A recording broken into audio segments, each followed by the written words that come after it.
ہاتھ چھڑا میرے مولا۔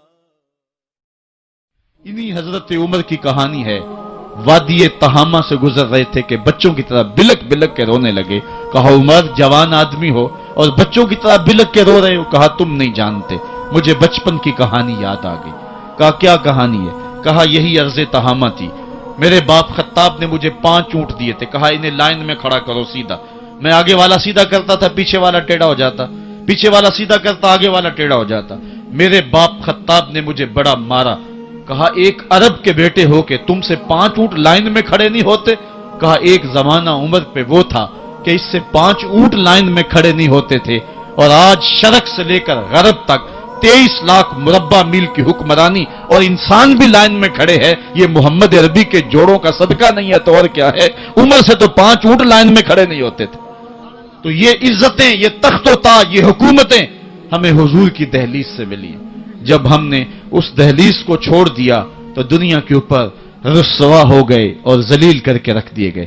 آج ہماری حالت یہ ہے کہ غیر بھی ہمیں تانے دے رہے ہیں۔ میرا ایک دوست پچھلے دنوں کے اندر ننکانہ صاحب گیا تو وہ مجھے آ کر کے جو کہانی سنانے لگا، اس کی آنکھوں میں نمی تھی اور اس کے لہجے میں بے پناہ درد تھا۔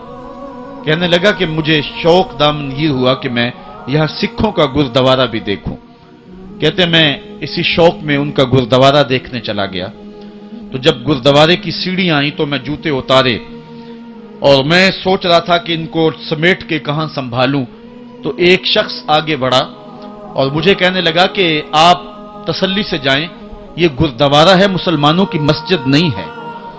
تو کہتا کہ میرا کلیجہ پھٹنے لگا کہ ہم اس قدر اخلاقی پستی کا شکار ہو گئے ہیں، کیونکہ جواب تو میرے پاس نہیں تھا جو اس کو میں دے سکتا، کیونکہ ہماری حالت بین ہی یہی ہے۔ تو کہتا ہے کہ میرا کلیجہ کٹنے لگا کہ ہم اس پستی اور اس ذلت کے مقام پہ چلے گئے ہیں۔ اب ہمارے ملک کے اندر جو ہمارے ذمی ہیں وہ بھی ہم کو جو ہے وہ تانا دے رہے ہیں، اور ہمارے مستامن بھی ہم کو تانا دے رہے ہیں، اور ملک کے اندر بھی ہم کو ذلت اور رسوائی کا سامنا کرنا پڑ رہا ہے۔ یہ ہماری ذلت اور رسوائی کی مثالیں ہیں۔ ہماری اخلاقی پستی اور زبوں حالی نے ہم کو کہیں کا نہیں چھوڑا ہے۔ میں بہت پرانی کہانی نہیں سنانے لگا آپ کو، یہ قرون اولیٰ کی کہانی نہیں ہے، یہ کہانی جو ہے وہ صحابہ کے زمانے کی بھی نہیں ہے، یہ کہانی جو ہے وہ تابعین کے بھی دور کی نہیں ہے، محدثین کے دور کی بھی نہیں ہے، یہ سری سختی کے زمانے کی کہانی بھی نہیں ہے، یہ جنید بغدادی کے دور کی بھی نہیں ہے، ہاں یہ مجدد الف ثانی کے زمانے کی کہانی بھی نہیں ہے، یہ کل کی بات ہے۔ ہم دور غلامی میں تھے، ہمارے اوپر انگریز حکومت کر رہا تھا۔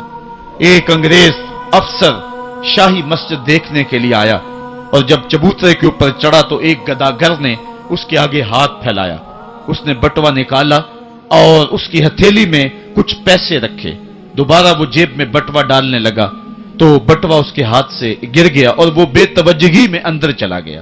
اس گداگر نے آگے بڑھ کے اس بٹوے کو پکڑ لیا، خیال تھا یہ واپس آئے گا تو میں اس کو بٹوا دے دوں گا، لیکن وہ کسی اور دروازے سے نکل گیا اور یہ منتظر رہا۔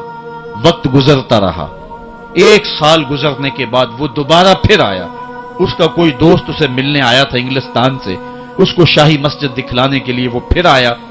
یہ گداگر وہاں بیٹھا ہوا تھا، اس نے پہچان لیا، کہا صاحب 2 لمحوں کے لیے رکیے، مجھے آپ سے ضروری کام ہے۔ دوڑا دوڑا گیا، قریب ہی گھر تھا، وہاں سے وہ بٹوا اٹھا لایا، اس میں بہت زیادہ جو ہے وہ پیسے تھے۔ کہا یہ 1 سال قبل آپ آئے تھے، آپ کو یاد ہو نہ یاد، آپ کا یہ بٹوا گر گیا، میں ڈھونڈتا رہا، آپ مل نہ پائے۔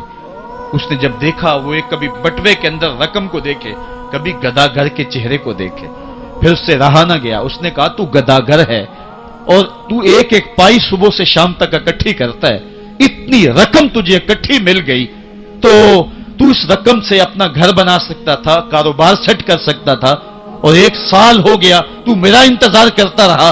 اس نے کہا بابو بات رقم کی نہیں ہے، تو عیسائی ہے اور میں مسلمان ہوں۔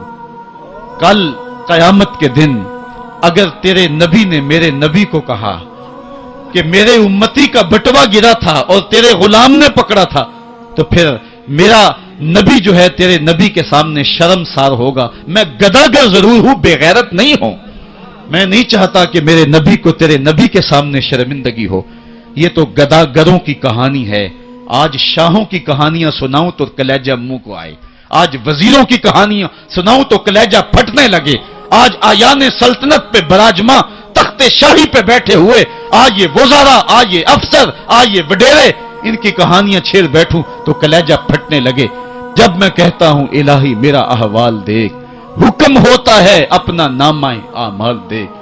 میں نے اصلاح امت کانفرنس کے موقع پہ آپ کو یاد ہوگا کہا تھا کہ یہ تو کرم ہے محمد کی زلفوں کا کہ ہمارے اوپر پتھر نازل نہیں ہوتے، ورنہ جو حال ہم نے کر